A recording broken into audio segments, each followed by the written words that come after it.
কেন প্রধানমন্ত্রী এসে দাঁড়িয়ে থেকে এই ভারতবর্ষের প্রথম প্রধানমন্ত্রী যে দাঁড়িয়ে থেকে বলছেন কিরকম বিভাজন করছেন শুনুন, করে বলছেন যে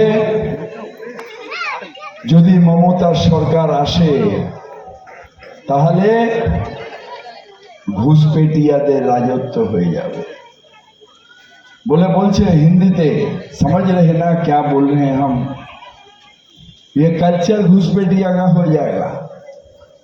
घुसपैठिया जो भाषा में बात करता है बंगाल में वही भाषा में बात होगी। আমি ওই কি বলবো মুখ থেকে খারাপ কথা আছে, অর্ধশিক্ষিত অশিক্ষিত সে জানেই না যে বাংলায় ঘুষপেটিয়া যাদের তুমি বলো বাংলাদেশি, তারাও বাংলায় কথা বলে, সারা বাংলার লোকও বাংলায় কথা বলে।